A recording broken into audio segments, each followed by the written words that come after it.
অধ্যক্ষই নিজে মূল সভালৈ লৈ আহিছে।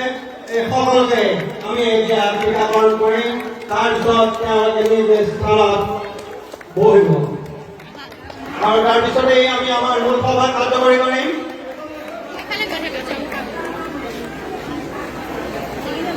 জলদি আহা, দুটা লাইন হবা।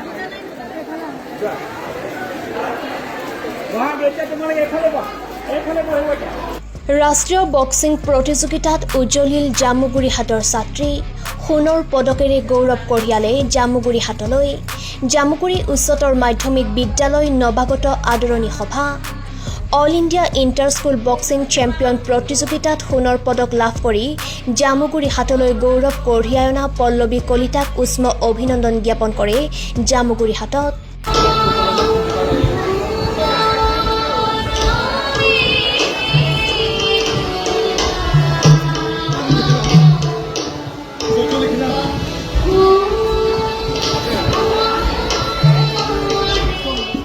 জামুগুৰি উচ্চতৰ মাধ্যমিক বিদ্যালয়ৰ একাদশ শ্ৰেণীৰ ছাত্ৰী তথা টৌফঙা নিবাসী পল্লৱী কলিতাক বিদ্যালয়ত এক আড়ম্বৰপূৰ্ণ অনুষ্ঠানত কৃতিত্বৰ বাবে বিদ্যালয়ৰ ছাত্ৰ ছাত্ৰী ও শিক্ষকসকলে উষ্ম অভিনন্দন জ্ঞাপন কৰিছে।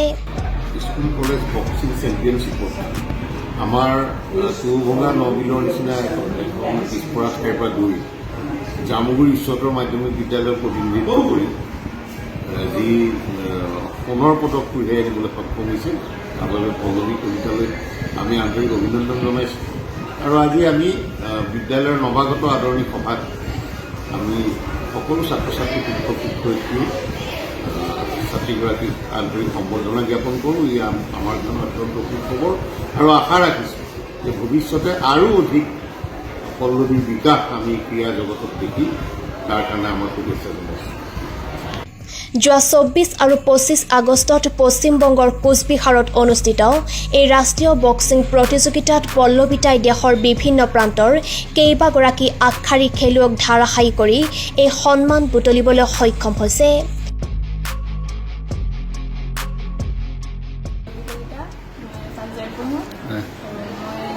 কোন স্কুল? জামুগুৰি হাই ছেকেণ্ডেৰী স্কুল। যোৱা মই শনিবাৰে ২৩-২৪-২৫ মই কোচবিহাৰ ৰূপান কনচাৰ্ট খেলিব গৈছিলোঁ। তাত মই ফাৰ্ষ্ট স্থান লাভ কৰিছোঁ আৰু তাতে ফাৰ্ষ্ট বেষ্ট বক্সিঙৰ ট্ৰফি পাইছোঁ আৰু ছাৰৰ সহায়তে ইমানখিনি পালোঁগৈ আৰু ছাৰহঁতৰ আশীৰ্বাদতে মই ইমান জিকি আহিছোঁ। আৰু তাতে মোৰ মেম বাইদেউ ছাৰহঁত নাৰায়ণ শৰ্মা ছাৰ আৰু মেম সিহঁতৰ লগতে ইমানখিনি শিকিলোঁ আৰু তাতে আৰু আগলৈ যাবলৈ আৰু এটা ধন্যবাদ সম্বোধনা জনাইছে।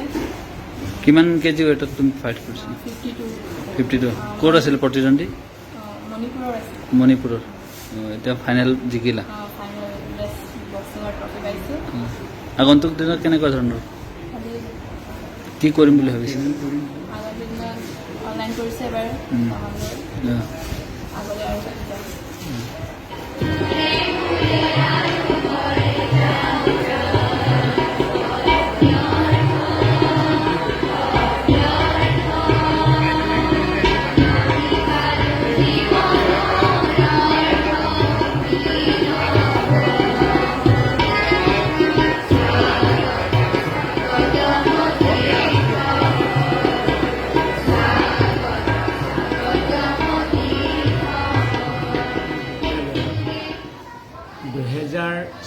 আৰু ২৫ বৰ্ষৰ যিসকল ছাত্ৰ ছাত্ৰীয়ে ক্লাছ 6, ক্লাছ 9 আৰু একাদশমান HS ফাৰ্ষ্ট ইয়েৰ তাতে এডমিশ্যন লৈছে, সেই ছাত্ৰ ছাত্ৰীসকলৰ আজি নৱাগত আদৰণি সভাখন আমি অনুষ্ঠিত কৰিব ওলাইছোঁ। আমি তাতে আমাৰ নিৰ্দিষ্ট বক্তা হিচাপে তেজপুৰ মহাবিদ্যালয়ৰ অধ্যক্ষ শ্ৰীযুত জ্যোতিকমল হাজৰিকা ছাৰক আমি আমন্ত্ৰণ কৰিছোঁ। তেখেতে আমাৰ আমন্ত্ৰণ ৰক্ষা কৰি অলপ পিছতে আহি পাবহি। ইয়াৰ লগতে সংগতি ৰাখি আমাৰ বিদ্যালয়ৰ এগৰাকী ছাত্ৰী পল্লৱী কলিতা, তেওঁক আমি all India inter school and college boxing চেম্পিয়নশ্বিপলৈ তেওঁক আমি পঠাইছিলোঁ। তাত তেওঁ গ'ল্ড মেডেল লৈ আহি বিদ্যালয়লৈ এটা গৌৰৱ কঢ়িয়াই আনিছে। এই চেগতে আমি তেওঁলৈ ধন্যবাদ জনাইছোঁ। আপোনালোকৰ আগতো তেওঁলোকক পিছত তেওঁক দেখুওৱা হ'ব, তেওঁৰ অভিজ্ঞতাখিনিৰ বিষয়ে আপোনালোকে জানিব পাৰিব। এই ছাত্ৰীগৰাকীৰ যিটো প্ৰতিভা, এই প্ৰতিভাটো আচলতে তাইৰ আগৰ পৰাই আছে। তাই খুব সীমিত পৰিসৰত কোচিং কৰি পেলাই তাই ইমান এটা ধুনীয়া প্ৰদৰ্শন কৰিছে। মণিপুৰী দুগৰাকী বক্সাৰক ছেমি ফাইনেল আৰু গ্ৰেণ্ড ফাইনেলত ডিফিট কৰি তাই চেম্পিয়ন হৈছে 52 কেজি। গতিকে এইটো আমাৰ কাৰণে অতিশয় গৌৰৱৰ কথা, জামুগুৰিৰ কাৰণে গৌৰৱৰ কথা, শোণিতপুৰ জিলাখনৰ কাৰণে গৌৰৱৰ কথা তথা অসমৰ কাৰণে গৌৰৱৰ কথা। গতিকে এই ধৰণেৰে আমি আপোনালোকৰ মাধ্যমেৰে আমি জনাব বিচাৰিছোঁ, ছোৱালীজনীক যদি অলপ ভাল কোচ দি পেলাই যদি ট্ৰেইন আপ কৰা যায়, তাই কিন্তু ভৱিষ্যতে এটা বৰ সুন্দৰ প্ৰদৰ্শন কৰিব আৰু আমাৰ দেশখনৰ কাৰণে এটা গৌৰৱৰ কাৰক হৈ পৰিব পাৰে।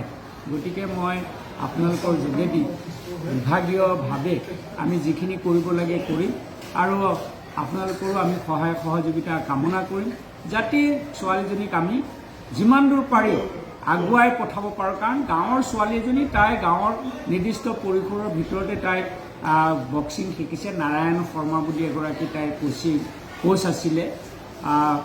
গতিকে খুব কম দিনৰ ভিতৰত তাই খুব ভাল প্ৰদৰ্শন কৰিছে। এইটো আমাৰ কাৰণে বৰ গৌৰৱৰ কথা আৰু এই আটাইকেইটা অনুষ্ঠানত আপোনালোকৰ সহায় সহযোগিতা আমি একান্তভাৱে কামনা কৰিছোঁ। ধন্যবাদ। জামুগুৰি হাটৰ পৰা জোন বৰা ৰিপৰ্ট, PI নিউজ।